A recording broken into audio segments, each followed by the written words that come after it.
Well, I was working for the man. I was doing what a lot of you people out there do on a regular basis, and that's work a 40-hour work week or 50-hour, 60-hour work week, whatever it is, working for the man.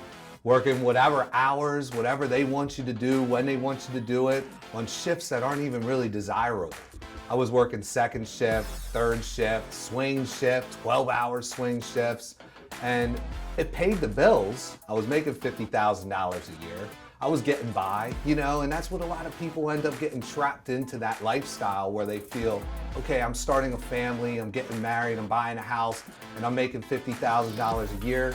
Maybe I'll get a few raises along the way, but that's about as good as it's ever gonna get for me.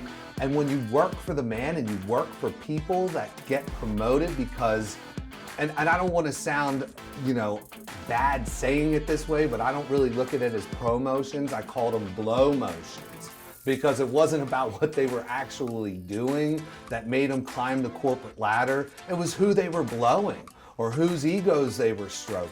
And therefore, they were moving up the corporate ladder. And guys like myself who were actually going there and busting our tails to do better for ourselves in hopes that we would one day get that position, we got laughed at. We got told that this was as good as it was possibly going to get. So when I was applying for these jobs and bidding on these jobs that had the desirable hours that I was looking for, I was getting laughed at. Most of the time, I wasn't even getting the interviews. I would instead get my little supervisor to come over, snap his fingers at me like a dog. Dylan, do you got a minute? Dylan, do you got a minute? If I had $1 for every time my stupid supervisor came into my area, snapping his fingers at me like I was a dog, like I was an animal, telling me if I had a minute of my time, what am I gonna say, no? So I'd say, yeah, sure, I have a minute, let's go sit down and talk. And he'd be like, oh, well, I see you're applying for this job, Dylan. You're not that type. You're not that type for this job. We have a vision in this company. And if you're out there and you're working for these companies and you look like me, yeah, maybe they have a vision for this company. But what they didn't realize was there's a lot more to me than meets the eye. I knew my value. They may have known my value, but they didn't want me getting ahead because they knew if I got in front of the right people's eyes, I would make them look like a fool. And instead of getting promoted, I stayed where I was at, and I was told that that was as good as it was gonna get. And this went on for a long period of time until I realized I need to make a change. I talked to my wife and she agreed that I was good with people, I was good with sales, and if that's the type of person you are, real estate is the perfect opportunity for you to get out there and shine. Because in this industry, you eat what you kill. Nobody's gonna tell you how much money you're gonna make. You make your own money. You do your own thing. And that's what she was trying to explain to me through people that she knew that was involved with real estate. So I came into work one day and with the shifting of schedules, that same supervisor, that same jackass came into my area snapping his finger at me. And at this point I had enough. I was like, enough is enough. I looked right at him, I said, John, don't you snap your fingers at me. Again, I'm not a dog, I'm a person. Don't you snap your finger at me. He's like, oh, whoa, what's going on here? I need to talk to you because I have some really good news, Dylan. I got some good news that's gonna get you a little bit more work.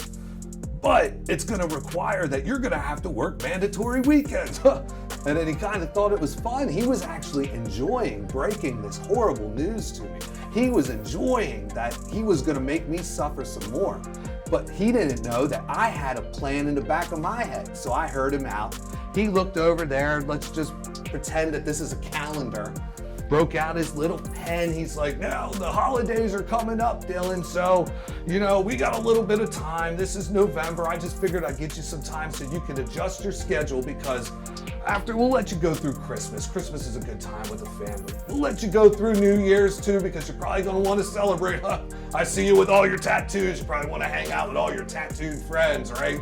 But on this day, we'll do the 17th here of January. And I'll circle it for you so you don't forget. You're gonna start mandatory weekends, and this could go on for 6 months, this could go on for a year. He was actually enjoying it. I saw the pleasure in his face when he was telling me this story. And then I just stood there and I knew I was ready. I had my cards, I had my royal flush in my hands and I was ready to drop that baby on him. But I wanted him to finish first. I let him have his little shine, his little glory, because I knew that this was gonna be his last time ever having any enjoyment talking to me this way. So I waited, and when he's done, I looked at him, I said, "Are you done, John?" Yep, that's it. So I guess that's where we're gonna leave it. I said, "Nope, that's not where we're gonna leave it, John, because I have some good news to share with you. You were so excited to share your story with me. I got one that's even better." I said, "Because you see, that's not gonna work for me. That date's not gonna work for me." And he said, "Well, you don't have a choice, Dylan. I mean, if you want your job, your family relies on that." I said, "I know they rely on that, John, but I just have a really awesome story to share with you, because I was gonna wait. I was gonna give you 6-week notice, because typically we give 2-week notices, but I was gonna wait and be the nice guy and give you a 2-week notice. But since you're so excited to share this story with me, I'm gonna do something even better for you. I'm gonna give you a 6-week notice, because this day right here on the calendar is in December, and it's December 10th, and I wanna be my last day of work. So you wrote it on there with a pen. I'm gonna take this Sharpie here so you never forget and you can't erase it. And I circled that December 10th, and I said, Dylan's last day on that calendar. I'll tell you what, the look on his face made all of those 5-6 years of listening to his bullshit worth every penny of it. And I'll tell you what, he looked like he got hit in the face with a big bag of WTF.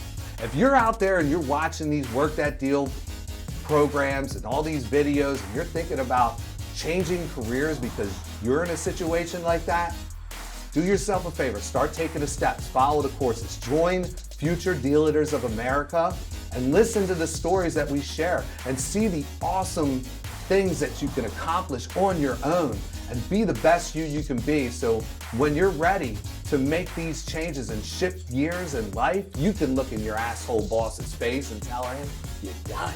There will never be another snapped finger and a change of schedule that you're not cool with. And that's what it be like.